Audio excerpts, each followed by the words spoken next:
ఆంధ్ర తెలంగాణలో తక్కువ ఫీజులతో high quality results ఇస్తున్న ఏకైక సంస్థ తిరుమల్ ఐఏఎస్ ఇన్స్టిట్యూట్.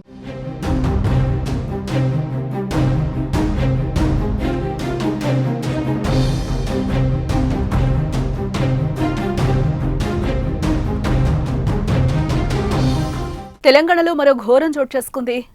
2 రోజుల క్రితం సీఎంఆర్ కాలేజ్ గర్ల్స్ హాస్టల్ బాత్రూంలో సీక్రెట్ కెమెరాలు కలకలం రేఖగా తాజాగా మహబూబ్ నగర్ జిల్లాలో ప్రభుత్వ పాలిటెక్నిక్ కాలేజ్లోని గర్ల్స్ హాస్టల్లో వీడియో రికార్డులు దుమారం రేపుతున్నాయి. హాస్టల్ బాత్రూం వద్ద ఓ యువకుడు మొబైల్ ద్వారా వీడియో రికార్డ్ చేసినట్లుగా విద్యార్థినులు ఆరోపణలు చేస్తున్నారు.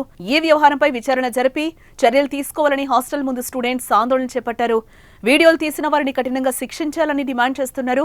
వీడియోల ఘటనపై కాలేజ్ యాజమాన్యం వెంటనే స్పందించాలని పెద్ద ఎత్తున నినాదాలు చేశారు. ఈ విషయం తెలుసుకున్న పోలీసులు కాలేజ్ వద్దకు చేరుకుని విద్యార్థినులకు నచ్చజెప్పే ప్రయత్నం చేశారు. విషయం తెలుసుకున్న విద్యార్థి సంఘాలు కాలేజ్ వద్దకు చేరుకుని ఆందోళనలకు దిగాయి.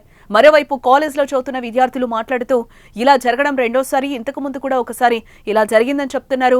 మొదటిసారి ఇలాంటి ఘటన జరిగినప్పుడు ఎలాంటి చర్యలు తీసుకోలేదని, ఇప్పుడైనా చర్యలు తీసుకోవాలని వారు కోరుతున్నారు. ఈ ఘటనపై తమకు న్యాయం జరగాలని విద్యార్థులు డిమాండ్ చేస్తున్నారు. అయితే ఏ వ్యవహారంతో సంబంధం ఉందనే అనుమానంతో నవీన్ అనే యువకుడిని పోలీసులు అదుపులోకి తీసుకుని ప్రశ్నిస్తున్నారు. ఇలాంటి దారుణమైన ఘటనలు తెలంగాణలో వరుసగా చోటు చేసుకోవడం విద్యార్థులతో పాటు తల్లిదండ్రుల్లో కూడా ఆందోళన వ్యక్తమవుతోంది. ప్రభుత్వం కఠిన చర్యలు తీసుకోవాలని డిమాండ్ చేస్తున్నారు పేరెంట్స్. సీఎంఆర్ కాలేజ్ ఇష్యూని ఇప్పటికే ప్రభుత్వం సీరియస్ గా తీసుకుంది. కాలేజీకి ఏకంగా 3 రోజుల సెలవులు కూడా ప్రకటించింది.